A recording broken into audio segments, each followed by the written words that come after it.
हमारी कहानी ओडिशा के एक छोटे से गांव में शुरू होती है। ये गांव अपनी प्राकृतिक सुंदरता और सांस्कृतिक धरोहर के लिए जाना जाता है। ये गांव हरा भरा और शांत था। चारों ओर फैले हरे भरे खेत और शांत वातावरण इसे और भी आकर्षक बनाते थे। ताड़ के पेड़ हवा में झूमते थे। इन पेड़ों की छांव में गांव के लोग आराम करते थे। हवा में पक्षियों का गाना गूंजता था। इनकी चहचहाहट से गांव की सुबह और भी मधुर हो जाती थी। गांव में सब एक दूसरे को जानते थे। यहाँ के लोग एक दूसरे के सुख दुख में हमेशा साथ खड़े रहते थे। गांव में जीवन सरल था। लोग अपने दैनिक कार्यों में व्यस्त रहते थे और एक सादगी भरी जिंदगी जीते थे। लोग खेतों में कड़ी मेहनत करते थे। उनकी मेहनत से ही गांव की समृद्धि बनी रहती थी। बच्चे खुले आसमान के नीचे खेलते थे।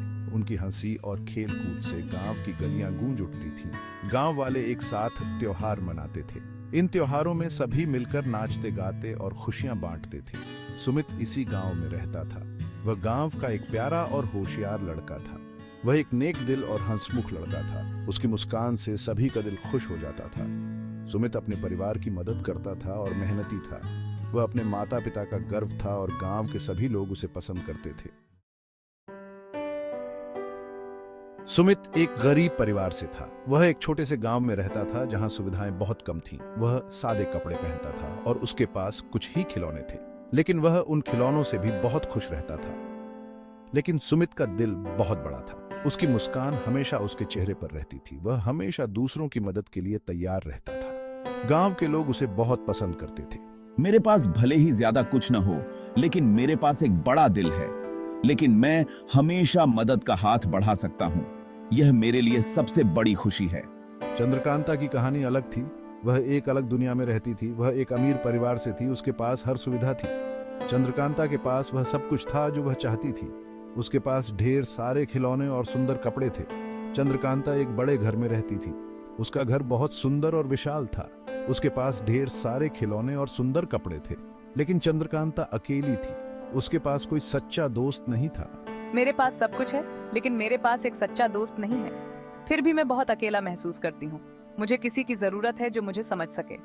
मुझे बस एक सच्चा दोस्त चाहिए। एक ऐसा दोस्त जो मेरे साथ हंसे, खेले और मेरे दुख सुख को समझे। एक दिन गांव उत्साह से गूंज रहा था। हर तरफ लोग हंसते खिलखिलाते नजर आ रहे थे। यह सालाना गांव मेले का समय था। यह मेला हर साल गांव में एक नई उमंग और जोश लेकर आता है। रंग बिरंगे स्टॉल सड़कों पर सजे हुए थे। हर स्टॉल पर कुछ न कुछ खास था जो लोगों को अपनी ओर आकर्षित कर रहा था। चारों तरफ संगीत गूंज रहा था। यह संगीत लोगों के दिलों में एक नई ऊर्जा भर रहा था। यह मेला बहुत अच्छा होने वाला है। मैं हर साल इस मेले का इंतजार करता हूँ। मैं सब कुछ देखने के लिए बहुत उत्सुक हूँ। हर स्टॉल पर कुछ नया और रोमांचक है। सुमित अपने दोस्तों के साथ मेले में आया। वे सभी बहुत खुश थे और एक साथ समय बिताने के लिए उत्साहित थे। वे दिन का आनंद लेने के लिए उत्साहित थे। हर कोई अपने अपने तरीके से मेले का मजा ले रहा था। चंद्रकांता भी अपने परिवार के साथ मेले में आई। उसके बच्चे भी बहुत खुश थे और हर चीज को देखकर चकित हो रहे थे। मुझे उम्मीद है कि आज का दिन अलग होगा। शायद मैं कुछ नए दोस्त बना सकूं। हो सकता है कि मैं किसी नए व्यक्ति से मिलूं। ये मेला हमेशा नए रिश्तों की शुरुआत का मौका देता है। सुमित और चंद्रकांता मेले में मिले। वे दोनों एक दूसरे को देखकर मुस्कुराए। उन्होंने बात करना शुरू किया और जल्दी ही दोस्त बन गए। उनकी बातचीत में एक खास जुड़ाव था। वे अपने मतभेद भूल गए। मेले की खुशी ने उन्हें एक दूसरे के करीब ला दिया। उन्होंने बस एक दूसरे की संगति का आनंद लिया। वे हंसते खिलखिलाते मेले का मजा ले रहे थे। मुझे खुशी है कि हम मिले, चंद्रकांता। यह मेला हमेशा यादगार रहेगा। यह अब तक का सबसे अच्छा मेला है।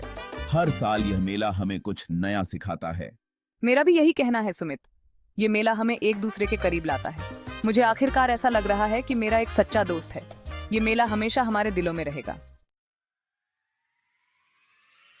भाग 4, दोस्ती का पुल। हमारी दोस्ती और गहरी हो गई है ना चंद्रकांता? हाँ सुमित, हमने अपने दिन खेतों में खेलते हुए बिताए। और हमने बहुत सारी कहानियां और हंसी साझा की। सुमित ने चंद्रकांता को सादगी की खूबसूरती को देखने में मदद की। और मैंने अपने ज्ञान और किताबें तुम्हारे साथ साझा की सुमित। उनकी दोस्ती उनकी दो दुनियाओं के बीच एक सेतु बन गई। उन्होंने एक दूसरे से सीखा। हमने एक दूसरे को बहुमूल्य सबक सिखाए। भाग 5, बदलाव के बीज। चंद्रकांता, हमें कुछ अलग करना होगा। मैं मानती हूँ सुमित। हमारे गांव के बहुत से बच्चे स्कूल नहीं जा सकते। उन्होंने मदद करने का फैसला किया। आओ इन बच्चों को पढ़ाना शुरू करते हैं। हाँ, हम अपनी किताबें और अपना ज्ञान उनके साथ साझा कर सकते हैं। उन्होंने शिक्षा के बीज बोए। और हमने गांव वालों की भी मदद की। सफाई अभियान आयोजित करके और फसल के मौसम में मदद करके। भाग 6, असली धन। हमारे प्रयासों से गांव में सकारात्मक बदलाव आया है चंद्रकांता। हाँ सुमित, हमने दिखाया है कि असली दौलत रिश्तों और दूसरों की मदद करने में है। उनकी कहानी हमें याद दिलाती है कि दोस्ती कहीं भी खिल सकती है। और यह हमें सिखाती है कि दया का एक छोटा सा कार्य भी बहुत बड़ा बदलाव ला सकता है। हमें खुशी मिली सुमित। धन दौलत से नहीं, बल्कि हमारी दोस्ती और दूसरों की सेवा से।